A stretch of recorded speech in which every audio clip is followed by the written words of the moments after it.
I think the matchups were quite favourable to him up until this point.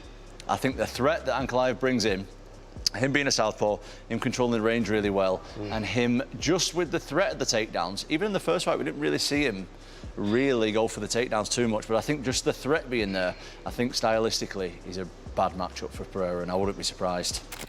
Well, who wins? Man, it's hard to go up against Unk time. You know what I'm saying?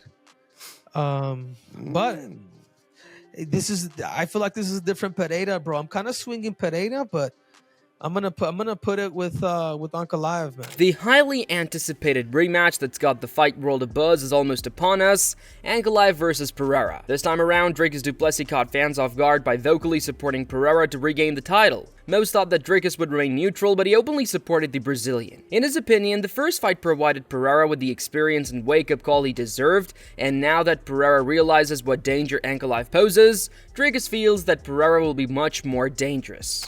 I mean, I've been looking at the training footage of Pereira for this one. He looks scary. He looks angry, and you know, we'll see what that loss did to him. He has come back from a loss and came back to reclaim the title. But you know, this fight is a big fight for him. But Ankalaev now has that confidence, of course, of being the champion. But I'm gonna go Pereira on this one. Dricus explained why supporting Pereira makes sense. In his opinion, Pereira is now well aware of what he did wrong last time. He said the Brazilian giant didn't believe in Ankalaev's abilities enough in their initial encounter, but not this time. Pereira is ready and won't go in sightless. It looks, like I said, just more intense, but the striking was never the problem. The striking was never the problem for him. It's going to be interesting to see. Obviously, now he knows what it feels like, but it wasn't the fact that he got taken down, it's the fact that he got smothered.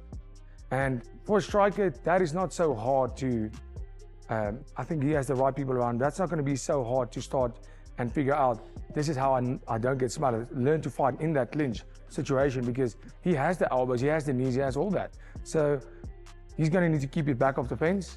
And I do believe that they've spent enough time on working on that. And him taking some time away from the sport was good for him. You know, sometimes you need to do that to, you know, get that reset. Dricus went on further to detail what Pereira should be looking out for in the rematch. He noted that Pereira now has knowledge on how Ankalaev manages distance, sets up traps, and closes out striking potency. That experience, according to Dricus, is priceless, as Pereira no longer enters the bout blind. 5 rounds, obviously, in this light heavyweight title. Do you predict sort of a waiting out period, or do you think there'll be pressure immediately from Pereira or Ankalaev? Because we've seen that forward pressure that also he likes to put his opponents on the back foot, does Ankalaev. Yeah, the thing with Pereira is he's a bully fighter in the sense where he walks you down, he's intimidating, because he hits so hard, he doesn't care if he walks into the fire. And Ankalaev was smart in the first fight to stay away and then get all the way in to smother him and get his back, put him on the back foot. You don't, when Pereira's on the back foot, he's not the best. He has experienced Ankalaev's power firsthand and witnessed his approach, and that says du Plessis will make Pereira believe he can adapt, learn, and battle smarter in his second encounter. That's not his style. But now they know Ankalaev's going to close that gap. I know Ankalaev says he's going to strike with him. I don't think that's a great idea. I really don't think that's a good idea. But yeah, I really don't see this fight going the distance this time. But I'm putting my money on Pereira to claim the title. I have to go with him. But du Plessis didn't simply pump up Pereira, he praised Ankalaev too, seeing the Russians work in their initial bout. He acknowledged that yes, it was not as thrilling of a bout for the fans, but it was really intelligent. Ankalaev was patient, composed, and disciplined, every move intentional. He's big, he's strong, and in that first fight, he just had the answers to beat Pereira, and he fought a smart fight. Not necessarily the most exciting style, but he fought a smart fight.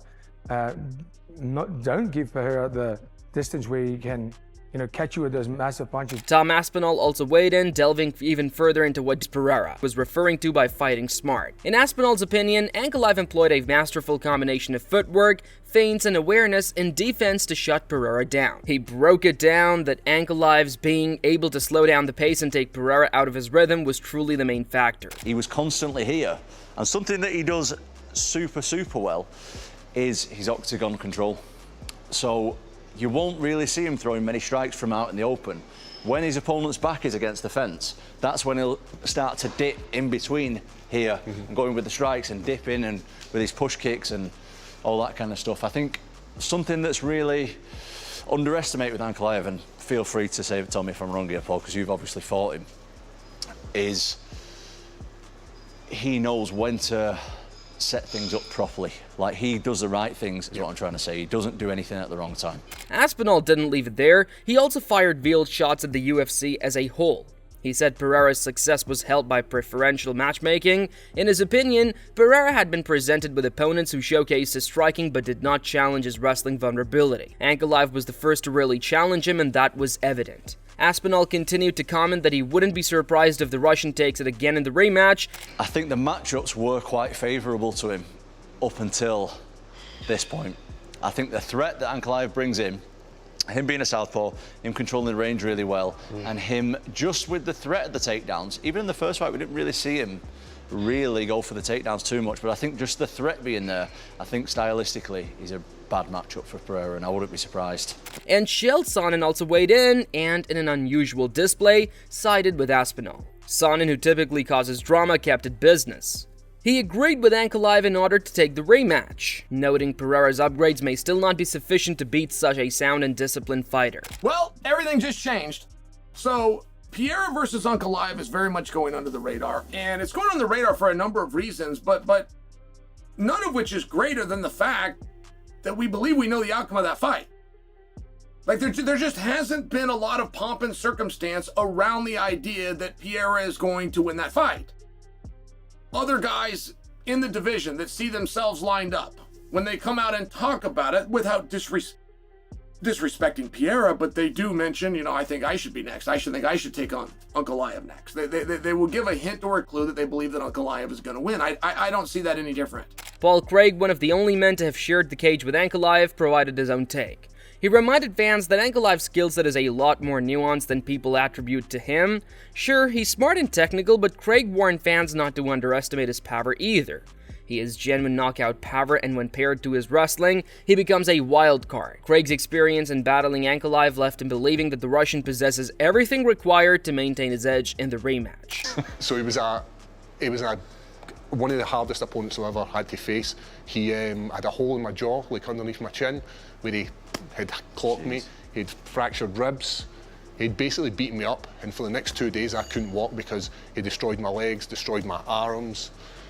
But for that 1 second submission. Henry Cejudo entered the fray and reiterated much of what Aspinall had to say. The Olympic gold medalist indicated he's inclined toward Ankalaev as well. In Cejudo's opinion, Pereira's progress won't bridge the gap in time. He emphasized that Ankalaev's technical control of position and damage limitation is still something Pereira struggles against.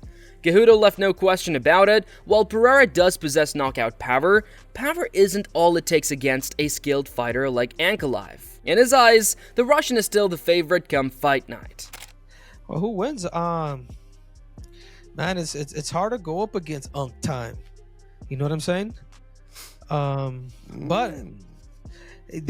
I feel like this is a different Pereira, bro. I'm kind of swinging Pereira, but I'm gonna put it with Ankalaev, man. Kamaru Usman joined in agreeing with this opinion and also had his own thoughts. According to him, Pereira's new aggressive approach may actually prove to be counterproductive. According to Usman, aggression can open up mistakes, and Ankalaev is the type of fighter who punishes every error. He explained that while fans love Pereira's knockout-heavy approach, it's risky against a calm, composed fighter like Ankalaev. Usman warned that this aggressiveness might be the exact thing that causes Pereira to lose again. And Alex Pereira is going to do everything possible to try to become champion again.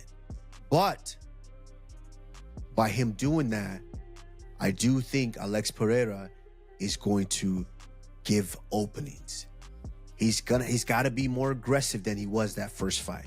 And by him being a lot more aggressive by nature, he's going to leave those openings, and I think Magomed Ankalaev is sharp enough striker and sharp enough shooter to where he might be able to land something significant to potentially steal this fight away.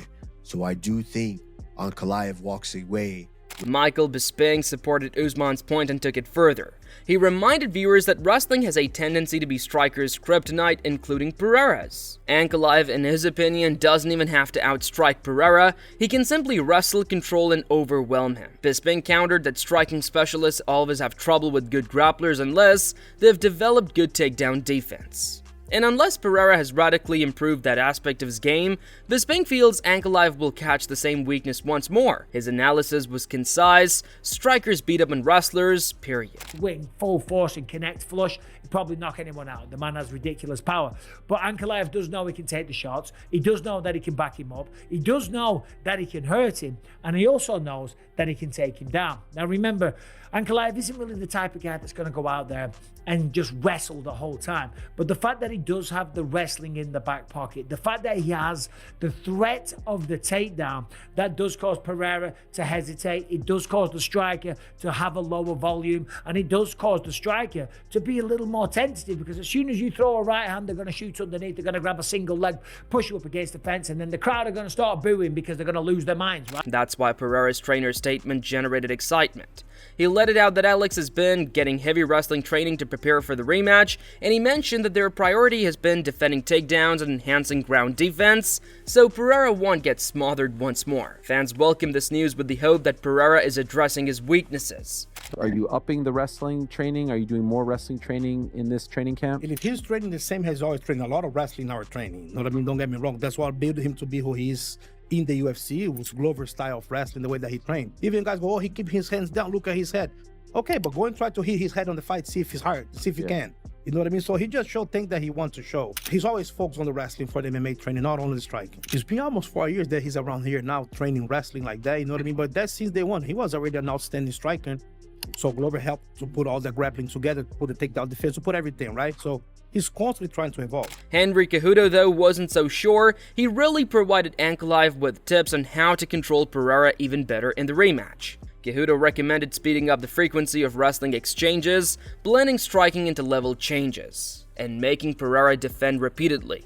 To him, a defensive Pereira is a defeated Pereira. If Ankalaev puts pressure on him and doesn't allow Pereira to create room to strike, this fight might even be more lopsided than the first. This is what I will say, and a lot of people don't recognize it. Even in that fight, Alex Pereira fought a lot closer to the cage, bro, and he was able to defend Ankalaev's takedowns a little bit more. You know what I'm saying? But it also didn't. But it also caused them to lose the fight too, because he was there a little too long. You know what I'm saying? So you have to give that control time to a guy like Ankalaev. But for Magomed, he's going to have to get those takedowns. He has to do it early, and he's going to have to do it in the center. Robert Whittaker from the other corner offered some advice to Pereira, but it was quite different. Rather than emphasize wrestling defense alone, Whittaker told Pereira to have faith in his natural abilities. He noted that Pereira's striking is world-class, and if he goes into the rematch confidently, he can disrupt Ankalaev's rhythm. For Whittaker, the most important thing is to not think about it too much or hesitate. He claimed that when Pereira competes with confidence in himself, his knockout power and timing can overpower even the most disciplined opponent. Well, what could he do? I think, like, my path to victory for him would be just to get behind his punches. Just do what he does best. Don't try to play to Ankalaev's strengths. Yeah. Like, you need just bank on what got you to the position in the first place. So run those centerline kicks, run those centerline punches, those uppercuts, and just, you got to work with what you've got sometimes. You know what I mean? And maybe one of those hits lands, because I don't think Alex landed any significant shots. Carlos Prates spoke up in support of Pereira, expressing that he's very confident Pereira learned his lesson from the initial bout and is set for redemption. In Prates' opinion, all great fighters get better after a loss, and Pereira is no different. He is confident Pereira will return wiser, sharper, and better prepared, and Prates even went so far as to say Pereira's power would be the difference this time. Will Ankalaev show that he's too intelligent and technical, or will Pereira surprise the world with redemption? Leave your predictions in the comments, and don't forget to subscribe for more fight analysis, because this one is going to be unforgettable.